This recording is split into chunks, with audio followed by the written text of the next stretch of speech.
Et j'ai reçu un coup de fil en disant: «Bonjour monsieur de Garrigue, est-ce que vous vous rappelez que vous avez passé un casting?» «Oui, tout à fait». «Vous avez votre passeport?» «Oui, tout à fait». «Vous êtes libre, dans 1 semaine et demie?» «Oui, tout à fait». Et ben voilà, vous dimanche soir à 6h30, à Roissy, sous le panneau Gaumont, vous partez avec un monsieur qui s'appelle Luc Besson et vous allez faire un film qui s'appelle, Le Grand Bleu.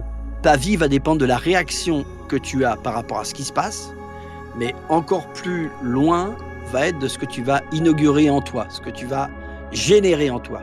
Ils réussissent des choses, en tout cas des choses que vous voudriez faire, parce que ils ont travaillé intérieurement. Tant que vous n'aurez pas trouvé à l'intérieur, il n'y aura jamais aucune résolution à l'extérieur. Jamais. Vous ne pouvez pas être le centre de quelqu'un d'autre. Vous êtes votre propre centre. Si vous n'êtes pas votre propre centre, personne ne le sera pour vous. En ce moment, c'est le Covid-19. Je ne peux rien faire là-dessus. Je n'ai aucun pouvoir là-dessus. Mon pouvoir dans mon cercle à moi, d'être un exemple vivant de ce qu'on peut être. Il y a quelques années, j'étais complètement perdu dans la vie. Je savais pas ce que j'aimais, je me connaissais pas plus que ça. Et à côté de ça, je voyais des gens à côté de moi qui semblaient avancer à fond la caisse dans la vie. Certains gagnaient beaucoup d'argent, d'autres étaient complètement passionnés d'un sujet et passaient des heures et des heures et des heures sur un même projet, d'autres arrivaient à faire des choses complètement loufoques, et je me suis dit, mais attends, comment est-ce qu'on arrive là? Qu'est-ce qui s'est passé dans leur vie pour en arriver là où ils en sont? À l'heure où je trouve maintenant tranquillement ma voie, j'ai décidé de venir en aide à ceux qui galèrent encore, en allant à la rencontre de ces passionnés, de ces entrepreneurs, et essayer de voir ce qui les motive, comment leur personnalité est alignée avec leur travail, et j'espère qu'au travers de ces interviews, vous trouverez des sources d'inspiration. Bienvenue sur Le Grand Bain. Avant de te faire découvrir l'épisode, n'oublie pas de t'abonner sur ma page Instagram et LinkedIn, Le Grand Bain, et de me laisser un commentaire. N'hésite pas à m'envoyer un message privé pour me dire ce que tu as pensé de ce podcast, parce que ça m'aide beaucoup à améliorer le prochain. Et enfin, dernière chose, si jamais tu connais quelqu'un à qui ce podcast pourrait plaire, n'hésite pas à lui en parler, c'est ce qui m'aide le plus. Bonne écoute. Bonjour Padge, bienvenue sur... Bonjour mon Pierrot. Bienvenue sur Le Grand Bain. Alors j'ai une première question que je pose à tous mes interviewés. Vas-y. Qu'est-ce que tu as mangé ce matin? Ce matin? Ouais. Je mange pas le matin. Tu manges pas? Je mange pas le matin. Non, c'est un principe. Je mange pas le matin, mais si tu veux savoir ce que j'ai mangé à midi, je peux te le dire aussi, mais est-ce que c'est intéressant dans la question? Oh, ça... Est-ce que c'est intéressant de savoir pourquoi les gens mangent le matin ou pas? Non, c'est pour savoir qu'est-ce que font la première chose. Non, je mange pas le matin. Alors c'est marrant parce que je suis très adepte du jeûne intermittent dans le sens où je vais manger relativement un tout petit peu le soir. Je vais plutôt bien manger à midi, mais je vais pas manger le matin, à part en vacances. Ou quelquefois, là, tu vois, il y a 3-4 jours, je me suis fait une tartine de pain, ça faisait 3-4 mois que je l'avais pas fait. Tu vois? Donc c'est pas non plus, mais en fait, mon principe est plutôt de laisser reposer mon corps le plus possible et moi, mon principe, c'est pas de pas manger le soir. Je mange un petit peu le soir ou parfois je jeûne le soir, mais en tout cas, je mange pas le matin et je me lève très, très tôt, attention, hein. Je suis un lever à 5h30, 6h moins le quart, hein. Oh, OK. Donc La je morning tiens routine? facilement. Comment? C'est la Miracle Morning Ah oui, oui, un petit peu, ouais. Donc je faisais ça avant de connaître le Miracle Morning. Ma femme le faisait, l'a fait aussi, mais le principe, c'est, je suis beaucoup et comme j'ai beaucoup, de par mon métier, que peut-être les gens vont découvrir, de par mon métier, le fait d'être très focus sur des textes, devant des micros pendant des heures et des heures, j'ai un peu tout essayé. C'est-à-dire, le sucré salé le matin, le gros petit déjeuner, le moyen petit déjeuner, le café tout seul, le thé tout seul. Et en fait, je me suis aperçu que, contrairement à ce qu'on peut penser, les gens qui travaillent dans les bureaux ne voient pas tellement l'effet sur leur corps de leur petit déjeuner. Ils ont peut-être des bâillements, des trucs comme ça. Alors que quand on est devant un micro, je peux vous dire que tout s'entend, mais au millimètre près. Donc ça veut dire que je me suis vraiment très vite aperçu que manger le matin et commencer un documentaire à 10h du matin, quand je ne mangeais pas, j'étais focus, mon esprit était absolument, très facilement sur les mots en pouvant, articuler toutes les phrases sans aucun problème. La jonction œil, cerveau allait beaucoup ou bouche allait beaucoup plus vite. En tout cas, sans moins d'erreurs que quand je mangeais. Le pire, c'était quand je faisais un très bon petit déjeuner, ce qu'on appelle un très bon petit déjeuner avec chocolatine, brunch. puisque moi je suis du sud-ouest, enfin pain OK. aux chocolatines pour, dans le débat, on va pas rentrer là-dedans. Mais le pire, je crois que c'est le pire, c'est café au lait, pain au chocolat, confiture. Là, je peux te dire que tu dois être vraiment 1000 fois plus focusé. Voilà, donc pour répondre à la question, je ne mange pas le matin. Ah, d'accord, OK. Je fais pareil aussi, je mange pas le matin non plus. Et c'est Ah, vrai, c'est pour ça que tu allé en forme. c'est c'est vrai que moi j'ai remarqué, alors j'ai pas remarqué que ma voix avait particulièrement changé, mais par contre c'est vrai que j'ai beaucoup plus d'énergie. Il y a pas à débattre, c'est vraiment, Ah bah, tu pas le coup de barre de c'est 10:30, mais ouais, 11:00, ouais c'est ça. tu pas l'envie de manger tout de suite, en plus si tu bon moi je le fais pas tellement parce que j'ai pas de radar qui me dit que je dois boire, très souvent, Ah, donc c'est un peu un problématique. Je suis obligé un peu de mettre des alarmes parfois pour boire. Non, vraiment, c'est un peu chiant et en fait, oui, tu es et comme, on en discutera certainement après, je pense que la vie n'est faite que de transfert d'énergie, ça en fait partie donc voilà, donc c'est impor en tout cas pour mon travail, c'est très, très important la le en tout cas pour moi, encore une fois, c'est ma vérité, mais la mise en route de la machine, je dois être à fond, quand j'arrive en studio. Je peux pas être, en train de à moitié ou à 30 de dormir, quoi. d'accord, OK. Et Ou ben, pas dormir, mais en tout cas que le corps ait pris le pas puisqu'il est en digestion et cetera, quoi. voilà qui s'annonce, vachement intéressant. Est-ce que, moi j'aimerais bien commencer par te présenter, à ceux qui nous écoutent. Mmh mh. Si je si je commence l'introduction, je vais dire que tu as doublé, beaucoup de jeux vidéo, de documentaires dessins animés, à savoir, Les Lapins Crétins. Moi, c'est ce qui Au m'avait début. marqué au début, mais on a eu toute la saga Rayman. On a eu, la pub des Chocovores que j'avais vu ça sur TikTok, Oh, c'est bien après ça, pub des oui, mais ouais, Chocovores. tout à fait. Un vrai régal et Qui est pas très éloigné des les lapins crétins quand beh, même. c'est ce que je Parce me que les disais lapins crétins justement. et c'est pas très éloigné. Ah, on n'est pas très loin, hein. C'est enfin, Non. je veux dire, est-ce qu'on s'enferme quand on fait quelque chose d'aussi précis que ça? Est-ce qu'on Est-ce qu'on s'enferme quand on est-ce qu'on est on s'enferme? c'est-à-dire s'enfermer? Et bah, c'est-à-dire que, je sais pas, on peut se dire que, je sais pas, Padge, il va être connu pour justement pour faire ces phrases, enfin ces onomatopées, enfin la façon de s'exprimer des lapins crétins, des Ouais, chocovores, ouais, c'est très précis. Est-ce qu'après ouais. on va te mettre sur un documentaire, si on, enfin, est-ce qu'on va réussir à te projeter sur un documentaire en sachant que tu as fait ça, par exemple? Oui, bah, a après oui, après ça dépend parce que maintenant c'est peut-être plus pareil, mais quand moi je suis arrivé, la carrière se faisant, on sait très bien ceux qui travaillent, c'est plutôt rare, et ça arrive évidemment, c'est plutôt rare que les gens arrivent sans me connaître.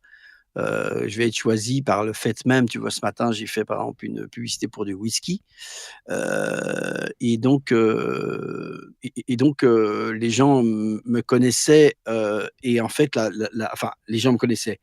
La boîte de prod me connaissait, donc ils ont fait un quand ils ont fait le casting, ils ont bien fait le panel parce que ça venait des États-Unis, donc la voix était vachement cow-boy. Well, j'ai dit, attends, je vais faire de whisky, de là, tu vois, the whisky, un peu comme ça. Je vois Et très en bien. fait, le casting qu'ils ont fait, c'est-à-dire que la demande de l'agence, qui était à la fois l'agence de Londres et l'agence de Paris, c'était quelqu'un qui a une voix grave, mais qui à la fois ne soit pas appliqué à que le whisky, il faut toucher l'ego féminin. Donc, il fallait à la fois avoir du grave et du féminin, entre guillemets. Donc, en fait, ils ont fait écouter beaucoup de choses que je fais. Donc, en fait, ça, c'est une bonne question parce qu'ils ont vraiment fait écouter les castings. Ils ont envoyé 5 extraits de moi avec la voix très grave. Tu vois, un homme qui parle comme ça, carte noire, un café nommé désir, un truc comme ça, et des trucs beaucoup plus comme ce que je faisais pour Yves Saint Laurent, qui est c'était très élégant. Yves Saint Laurent, tu vois, un petit Mmh. peu comme ça, tu vois. OK. Donc en fait, ils savaient que j'allais comment passer entre cette gravité et cette féminité entre guillemets. Et c'est ce qu'ils voulaient. Donc, pour répondre à ta question, on t'enferme pas. Moi, on m'utilise parce que je suis très caméléon, en fait. Parce qu'en fait, et je le dis tout à fait sans prétention, ce que je peux faire, je peux pratiquement tout faire. Je peux dire les trucs que je fais pas. Pour moi, évidemment, je peux pas faire l'accent belge parfaitement parce que je suis vraiment une buse là-dessus. Et ça m'est déjà arrivé d'être coincé par ça. Vraiment, l'accent belge, c'est pas beaucoup utilisé, mais j'y arrive pas. Alors, je suis assez bon en accent, mais là, non. Et voilà. Et en fait, on est en train de parler de quelque chose parce que mais les gens peut-être ne savent pas ce que je fais comme métier. Ils ont compris que je parlais devant des micros. Alors je vais l'expliquer avant que tu bondisses sur moi virtuellement. Voilà, je m'appelle donc Pierre-Alain de Garrigue, PADG pour non pas les intimes, mais à peu près pour tout le monde. Pourquoi PADG? Parce que c'est le nom, c'est l'acronyme des lettres de mon nom, prénom et nom. Pierre-Alain de Garrigue, c'est PADG. Et ça a été beaucoup plus facile pour quand les Pro Tools et que le numérique est arrivé pour rentrer dans les pistes au lieu de mettre Pierre-Alain ou Pierre-Alain de Garrigue. Et ben en fait, ils ont mis PA au départ, puis après, c'est devenu Padge et c'est devenu vraiment une sorte d'abord de surnom de reconnaissance, puis un petit peu une marque quelque part. Eh oui, Il y a même des gens qui travaillent avec moi qui ne savent absolument pas que je m'appelle Pierre-Alain de Garrigue. Ils m'appellent Padge. Padge, mais Padge, PADG, ouais, Padge. Ils savent pas du tout que je m'appelle Pierre-Alain de Garrigue. Ok. Et puis tu en as d'autres qui m'appellent Padjounet, Padjos, Padjitos, j'ai droit à tout. Mais c'est plus facile parce que c'est vrai que maintenant je l'utilise énormément, que ça soit maintenant pour tout. Même ma team, c'est la team Padge. Les gens ont des t-shirts team Padge. Voilà, c'est assez marrant. Et je le dis encore une fois sans prétention. Donc mon métier, je m'appelle donc Pierre Allegri et mon métier c'est de faire des voix, de vendre ma voix. J'allais dire louer ma voix. Non, c'est pas louer, c'est vendu très cher d'ailleurs. Sauf pour ceux à qui je le fais gratuitement. Il y en a énormément aussi. Pas dans la pub, mais pour des jeunes gens qui font des vidéos ou des jeux vidéo. Ça m'arrive beaucoup de faire d'aider les gens là-dessus. Et donc, mon métier, c'est de faire passer par ma voix l'intention de vendre ou d'intéresser les gens. Alors, d'intéresser, ça peut être des documentaires, des émissions de télé. Vendre, évidemment, c'est du jeu vidéo, de la publicité, radio, télé. Voilà, donc c'est tout un ensemble. Donc, je suis un peu un homme de l'ombre. Enfin, pendant 40 ans, enfin 35 ans, j'ai été à peu près un homme de l'ombre et maintenant un tout petit peu plus dans la lumière, sans le vouloir vraiment, puisque je pense que quand tu fais ce métier-là, tu as pas la velléité d'être absolument soit sur les planches, soit dans les lights du cinéma. Mais en tout cas, voilà, moi, je me suis retrouvé, on pourra peut-être en parler après, mais absolument par hasard à faire ce métier-là et je m'en sers maintenant. C'est vraiment ma plateforme pour à la fois travailler, vivre, mais à la fois aussi pour rebondir, produire des choses, m'entourer de gens avec qui j'aime travailler, faire des beaux projets, voilà, et maintenant, voilà, ça roule très, très, très bien comme ça. Donc voilà, et encore une fois, j'ai eu énormément de chance dans ma vie. Alors, du coup, tu as deviné ma toute première question, c'est, enfin, comment est-ce qu'on devient, enfin, est-ce que tu t'es réveillé à 18 ans et tu t'es dit, je veux faire doubleur, ou ça arrivait par accident? Comment ça s'est passé ça? Ah, c'est totalement par accident. Alors, je le raconte, bon, beaucoup de gens le connaissent, mais peut-être qu'il y a des gens qui ne le connaissent pas dans ton podcast. En fait, moi, d'abord, ma première partie d'adolescence, j'ai beaucoup été dans les bouquins, j'ai beaucoup écrit. J'ai donc fait des études normales et ensuite j'ai eu mon bac littéraire. Ensuite, j'ai fait licence de lettres et j'allais sur l'agrégation de philo. Et le petit grain de sable qui était génial, c'est que mon oncle était un des batteurs d'Henri Salvador, le chanteur. Et Ok. il m'a appris à jouer la batterie et j'ai appris la batterie vers, je sais pas moi, 10 ans à peu près, quelque chose comme ça, ouais, 9-10 ans. Je suis devenu un assez bon batteur et comme on était 6 à la maison, frangin, frangine, on a monté des groupes. Et étant donné qu'on a monté des groupes, au moment où on a décidé, ça commençait à bien jouer. Mon frère était bassiste, un autre saxophoniste, voilà. Donc on jouait, les cousins, il y avait plein de cousins, super clavier et tout. À l'époque, on jouait du funk et du Genesis. Et donc on avait un assez bon niveau, mais il fallait un chanteur et personne ne voulait s'y coller. Et moi, je dis bon, j'avais un petit grain de voix, donc je me suis collé à la fois à la batterie, tel le Phil Collins moyen, à la batterie, à la fois avec un micro devant moi, toujours. Et j'ai appris à jouer de la batterie en chantant ou en chantant, en jouant de la batterie. Et pourquoi je parle de ça? Parce que ça a une énorme importance, parce qu'en fait, des années après, je me suis bien aperçu que ça avait développé, évidemment, comme tout batteur, puisque je suis devenu professionnel, comme tout batteur, un sens rythmique extrêmement développé sur la, si on prend